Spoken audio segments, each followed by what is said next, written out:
So there's a new update this week for Throne and Liberty. The Korean server just got some new patch notes and the update's already live, so we can see what actually changed. And there's a few skill updates. Ultimately, this is to extend on the skill changes they made last week, some bug fixes and some further balancing for PvP. On the global server, many of you have asked me how do the changes we had last week influence PvE.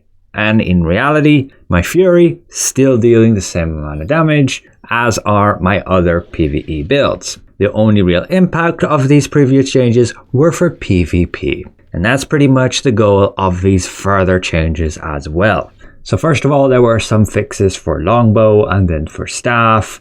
But then interestingly, a new specialization on Fireball Barrage. I can show you exactly this here on the Korean server. So its base cooldown's 20 seconds. If you take the specialization for 5 points, it should be 29 seconds, but that is still reduced by our cooldown speed, so 27.2 seconds. And you now have that 80% chance to apply Weaken Penetration Flame for 5 seconds, reducing damage reduction by 30 per stack up to 10 times.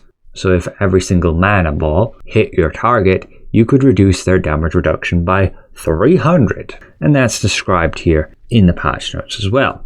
As for the wand, this had some updates to the special Weapon Mastery Dark Apostasy skills. So you will find your Fountain of Life becomes Obliterating Swamp, Janus becomes Slothful Cage, and Swift Heal comes Corrupted Obliteration. These are all getting some new effects that will be able to reduce damage reduction. This should be up to 200, with this skill then being able to reduce shield defense by 30% for 4 seconds, and another also reducing damage reduction. So you can become a crazy debuffer if you use that in PvP, but you are giving up a lot of heals to do so. So it'd be an interesting build, and yeah, you'll be pretty much going for tanks. But then looking at Orb, they have some new balance changes. For PvE, the damage is going to be the same, but for PvP, we can see it's been buffed. If we look at the tooltip on this, we can see way down at the bottom there,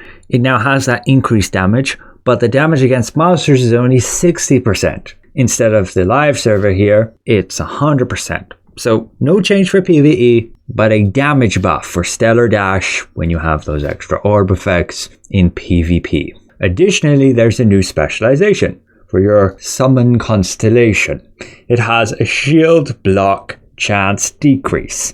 So 80% chance to reduce the target's shield block by 30% for 4 seconds. Another PvP orientated change. For the rest of the patch notes, there's just a bit of a change to the buff you get when you're losing in Battlegrounds. They're removing the 4th and 5th stage and improving the score check cycle.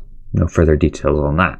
And fixing the exposure of weakness, so when you're capping a point and if your team's winning, you're going to get that reduction to the amount of CC resistance you have. But if you're losing and have this buff, it should actually improve your CC resistance, and that's just a fix for it. In our patch notes from last week, we could see the exact values in this. So interestingly, they'll be removing tier 4 and 5, these.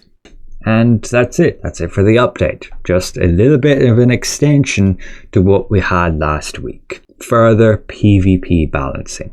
We ultimately have to wait until next week, and we should be getting Tower of Greed along with a little bit of an artifact update and some new story stuff with the Adventure Codex. So it'll be interesting to see what that brings. Ultimately, yes, builds have just not really changed in PvE since the tier 3 update in September, other than some optional gear pieces you could be using that were brought with this new territory event. And the minor updates from that I did add to quest log. So there's not really any big need for me to make whole new builds since nothing has really changed with them.